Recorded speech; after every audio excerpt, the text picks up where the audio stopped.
Hey everybody, it's MLB Now, home edition. Brian Kenny here. Glad to be back with you. Hope you're all doing well. Hope you're safe. Joining us right now, he's a frequent guest on the program, our good friend, Jon Sciambi of ESPN. How are you doing, Boog? I'm good, BK. What's happening? Everything all right? Everything's all right with me. You're back up because you're up early. You're doing Korea Baseball Organization games for ESPN. So you did, right? You were calling games early in the morning from here, from stateside. And now this is the rest of your day. How is that working for you? I can't promise you that I'm going to be electric in this interview right here, but I'm going to do my best. No, it's different. Your schedule gets turned upside down, but you're getting a chance to watch some baseball. I'm doing it from the confines of my office here. So, by the way, National Redhead Day. That's Prince Harry right there. Is it right now? It really is. Today? Right there. Oh, who knew? Yeah, I mean, now you know. There you go. Now we know. So tell me, what is it like calling games for the KBO? So, it's not it's not an easy question to answer just because of there's so many parts that make it challenging. We're seeing what everybody else is seeing at home. That's the first thing. That's how we're calling the game. You get lineups probably 30 minutes before the start of the game. My second game, they called us 15 minutes to air and said, okay, so your game got rained out. We're going to do it different.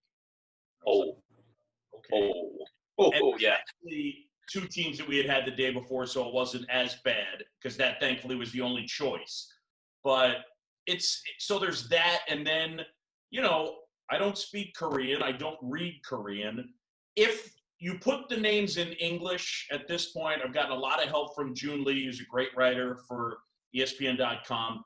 I'm pretty good one time nailing the pronunciation. Maybe not nailing it, but I'm better than average at getting the pronunciation pretty good. But we don't have people there, so the commercial breaks are 75 seconds. You come back from break and that guy looks different. Is that a 25 or a 45? And now I'm looking at my roster sheet, and there's just a lot of things that go on. And then the other part is, it's 4 in the morning, it's 2 in the morning, it's 6 in the morning, depending on when we're having guests on, because I think that it needs to be, look, on ESPN, that's our baseball window. So it feels like, to me, it needs to be a little bit of a fun time. It needs to be our baseball window to talk MLB and KBO. So we're having people inform us what's going on in the league and have fun. So it's just a lot, but it's different and invigorating. And so, good. So you're perking up already. Let me ask you, what really interests me? I know it's hard to tell now because they're also in a semi-lockdown. There's no fans there.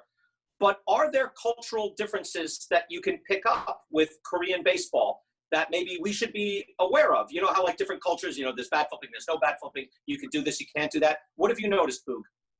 Yeah, so, bat flipping's gotten a lot of attention. I haven't seen a ton of it. It hasn't been monstrous. I have gotten a bat flip double, a bat flip single, a bat flip out so far, but nothing like over the top. I was thinking, we were going for distance, and it's not quite that. The other thing that's interesting, it's not a constant, but I've said this before, when guys get robbed, when the hitter gets robbed, their reaction, I think it's cultural, but their reaction is to smile, not throw their helmet down ever in frustration. You don't see outward signs of frustration as it relates to the result. Every once in a while, you'll see the pitcher react to the plate umpire. That's really and maybe the hitter every once in a while, but not in terms of their performance. You don't see, I strike out and I throw my helmet down or anything even remotely close to that. Do they gripe with umpires the way we do in the United States major leagues? It's passive. It's a reaction, and they turn around and just keep moving. They don't actually go face to face, that type of thing. So it's a little more passive aggressive. And just to go back to what you were saying, when you're calling a major league game, I know I've been calling games, and like if it's September and suddenly a guy comes out of the bullpen and you see a number and you go, who's this guy? Like, you thought you were ready for everybody, but sometimes you're not. And you had to learn the whole league. Like, you didn't know anybody, or did you know anybody going in? I mean, a little, like the foreign guys. I knew Dan Straley was over there. I think, the other thing is we don't control a single shot. So, I mean, just digest this one. You can appreciate, you called enough. Like, if I did the Rockies and the Royals tomorrow, no disrespect to those teams, but like, if they just showed me the dugout and just went tight on face and went that guy, without knowing what was coming, it'd take me a second. Right. So that's one of the challenges as well. Hang on, BK, iced coffee break. Do what you got to do. Yeah, thank you. And we're back. So how long is this going on? Because again, if the U.S. major leagues come back, are you guys going to be continuing on ESPN to call Korean baseball? So as I understand it, this is going to be on ESPN, the family of networks, till the end of the season. Whether I'll be calling, I mean, my hope is that we'll come back, we being Major League Baseball, and I'll be calling Major League Baseball games. But as I understand it, ESPN will be doing KBO games the rest of the year. Okay. Well, more baseball. You know what? I'll tell you what I miss, and then I'm going to ask you what you miss most. Because now, as at least where I am in the Northeast, it's starting to get warmer, and I will flip on games. I was actually, I was texting Jon Smoltz because it was Smoltz versus Jack Morris, Game 7, 1991 World Series. And what I really missed was just having the game on in the background, as the family was moving around the place and hearing a ball game in the background. That's what I missed. What do you miss most, Boog, with what has happened this year? It's funny. It's probably not as relatable to the average fan. Look, I miss the game, but I miss the interaction. I miss being at the ballpark. I miss interacting with my partner, with the camera guys, with my producer in person, with the general managers, with the players. I miss being on the field before the AL wildcard game and talking with Brian Cashman, and Billy Beane comes up, interrupts the conversation and says, "What's up, Cash? You guys going to out-analyze the crap out of us tonight?" And standing there and then being able to relate that story on the air. That's the stuff I miss. I miss, I like connecting with people in person. I miss that part of it a lot. Give me something that you'd like to see done this year, because it's going to be a different season. Hopefully everybody does get out there and everybody's health is good and everything starts to get better. Let's say that happens and there has to be a new scenario for what the season would be. Give me something you'd like to see implemented this year, given that it's going to be different no matter what. I mean, I'll fall back on what I'm watching in KBO, and I did not know this in KBO, but KBO does ties after 12. It's your hidden agenda, not so hidden.